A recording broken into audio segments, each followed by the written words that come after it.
Welcome to GER Hub Mathematics and Statistics lessons. Today I'm going to be talking about Venn diagrams for 1 and 2 sets. So I'm going to be calling this a part 1 video on Venn diagrams for 1 and 2 sets in particular.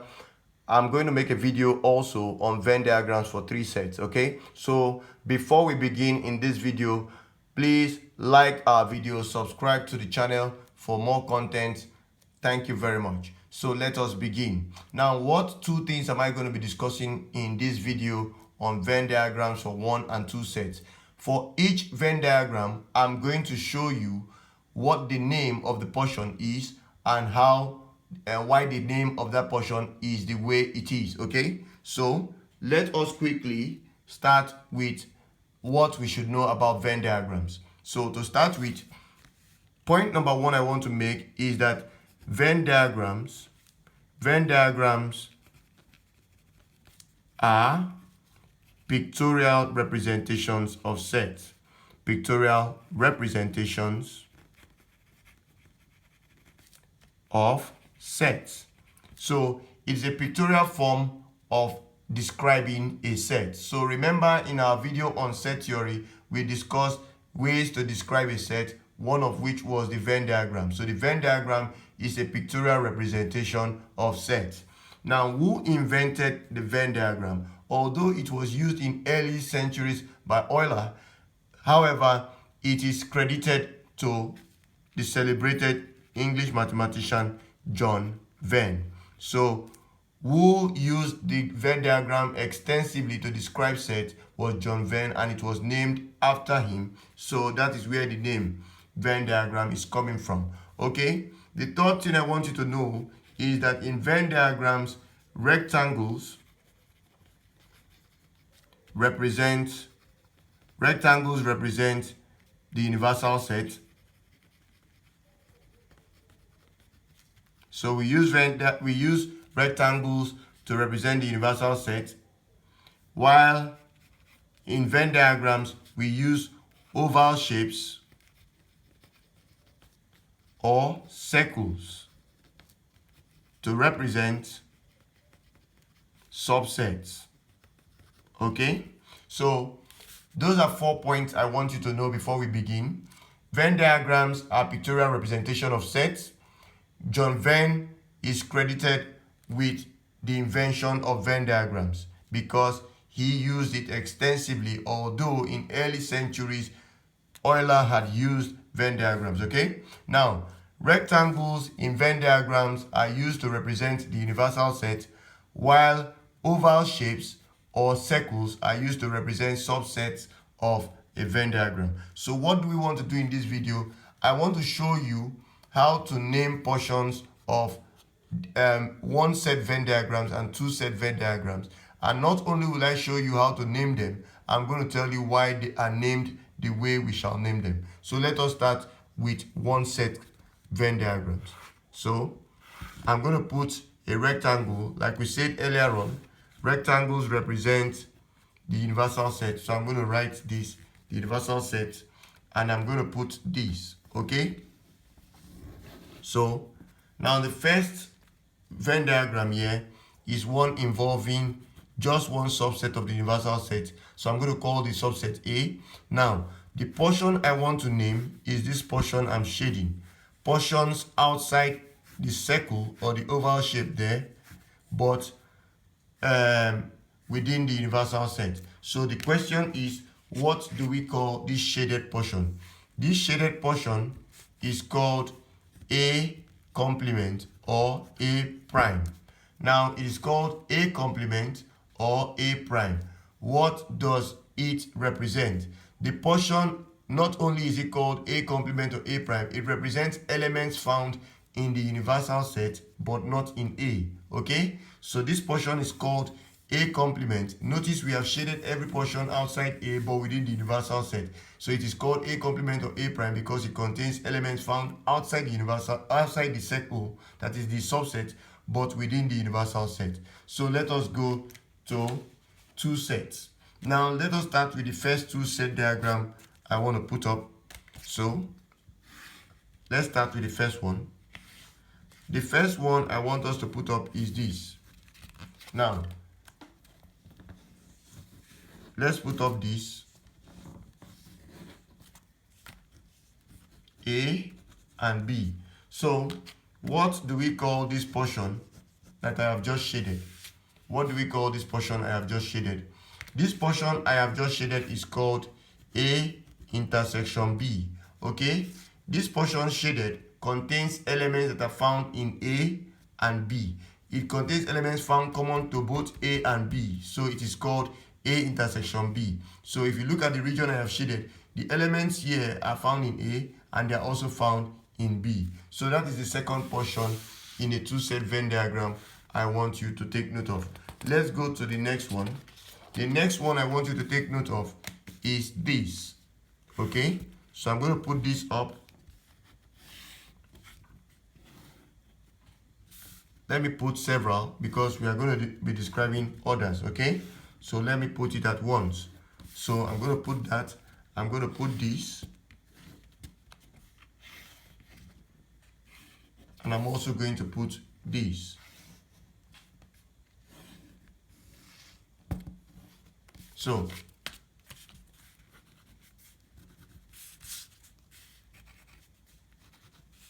okay, so let's start with this one. Now, what do we call the portion I'm about to shade is what I want to tell you. So, this is A, a subset, this is B, a subset also of the universal set. And the portion I want to shade is the entire portion within the two circles. So what do we call this portion? The portion is called, this portion is called A union B. Why is it called A union B? It is because it contains elements that are found either in A or B or both of them. It contains elements that are found either in A or B or both of them. So it is called A union B. Okay? Now the next portion I want to show you is this one. Again, if we have A here, B here, then the portion I want to show you is this portion. What do we call this portion? What do we call this portion? This portion is called A intersection B with B carrying the complement. Okay? Notice that the elements we are referring to are found only in A. So if you solve a problem in set theory and you hear that statement A only, this is the portion we are referring to for two sets. So if the elements we are referring to are found only in A, we call it A intersection B complement. B is carrying the complement because the elements we are describing are not found in B, but in A only. Okay? So another way of writing this equivalently is this. A minus B. Okay? And this may be written also as A backward slash B. Okay? So this is called the difference. This portion here is also called the difference between A and B because it contains elements found only in A. So if you don't want to call it A intersection B complement, you can call it A minus B. That is A excluding portions of B. And it is written as A minus B or A difference B. Okay? Now, if we come over here, we can come over here to another Venn diagram carrying this. So I'm going to call this A and this B, and I'm shading this portion this time around. Now, what do we call this portion? This portion here can be called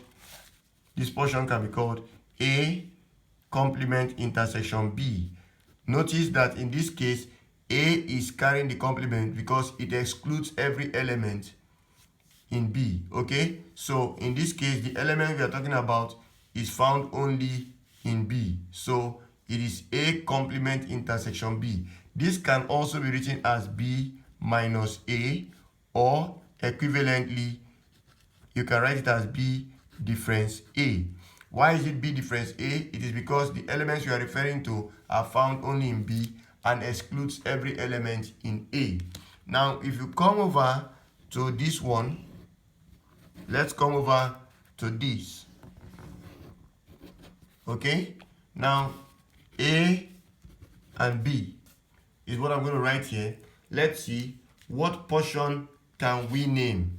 Now we have named this portion, we have named this portion, we have named this portion, and we want to look at this portion. So what region am I going to shade? I'm going to shade everything outside A union B.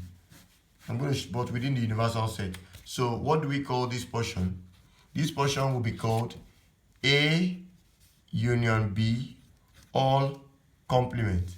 So you can call it equivalently A complement intersection B complement. Now, why is it called this name? It is called this name because it refers to all the elements outside the union of the two sets A and B, but within the universal set. Again, it is called A union B all complement because it contains elements outside the union of the two sets A and B, but within the universal set. Okay? Now, the last set I want to describe, for the two set case is this. I want to describe another set. I want to describe this, and I've remembered another one. So let me write this. There are two sets I would want to describe rather. So let me write this. Okay. And let me do this. So this case I want to describe is a case of having two sets that have nothing in common. Okay? When two sets have nothing in common, this is A and this is B. This scenario is described as the disjoint set. So this is a disjoint set. This is a disjoint case, okay? And it is described as A intersection B giving you the empty set, or the cardinality of A intersection B gives you 0. Now, why is this set? Why are these sets disjoint? These sets are disjoint because the elements in A are not found in B, and the elements in B are not found in A. So they have nothing at all in common. So this is a disjoint case, okay? Now, if you have the third case I want to describe, if you have this case, A, and this one, B. Now I'm going to shade this portion having elements found only in A, and I'm going to shade this portion having elements found only in B. So what do we call this portion, these portions together? What do we call this portion? These portions are called asymmetric difference B. The portions are called asymmetric difference B. And what does that mean? It means the union of A minus B and B minus A. So when you unite A minus B, which is the portion containing elements found only in A, with the set containing elements found the portion containing elements found only in B, then you will be describing the symmetric difference between A and B. Again, this can be written equivalently as A minus B union B minus A. So I want you to know Venn diagrams by the portions in terms of their names and what they mean. Okay, so we have named summarily several portions of a one set Venn diagram and a two set Venn diagram. Okay, so the first one we have named is this, but we started with saying that Venn diagrams are pictorial representations of sets. John Venn introduced Venn diagrams. Rectangles represent the universal set, oval shapes or circles represent subsets, and for a one case Venn diagram, this portion shaded represented the complement of the set A, meaning that it contains elements found outside A but within the universal set. The other one we described was this portion containing elements found for two sets to both sets. So the portion here contains elements found common to A and B. The portion represents elements found in A and also in B. Then we went on to describe this containing elements found in A or B or both of them, and that portion was called A union B. We described this portion, this, called A intersection B complement, with B carrying the complement because the elements are not found in B but in A, written also as A minus B or A difference B. So this backward slash means difference. So this is read as A difference B. It contains elements found only in A but not in B. Then we now describe this A complement intersection B containing elements found only in B but not in A, and this was written also as B minus A or B difference A. Okay, then we ended with this one on this page where we discussed elements found outside the union of the two sets but within the universal set. So this was called A union B or complement. Okay, also written as A complement intersection B complement. Now we ended with this finally, that this is a disjoint set because it contains elements not found in A and B. That is, elements here are not in B. Elements in B are not in A, and elements in A are not in B. So when it happens that A does not contain any element found in B and B does not contain any element found in A, that set is said to be disjoint. Then this was a case of symmetric difference. Elements found in A only and in B only. So A delta B represents the symmetric difference between A and B, and it is the union of A difference B and B difference A. So when you unite elements found in A only with elements found in B only, it will give you the symmetric difference. So this can also be written as A minus B union B minus A. Okay, so what I want you to do at the moment is to go over this video again and again, and I will see you in a bit. Thank you very much for listening. Watch our video, subscribe to the channel as it grows the channel and it gives you updates on new videos to come. Thank you very much.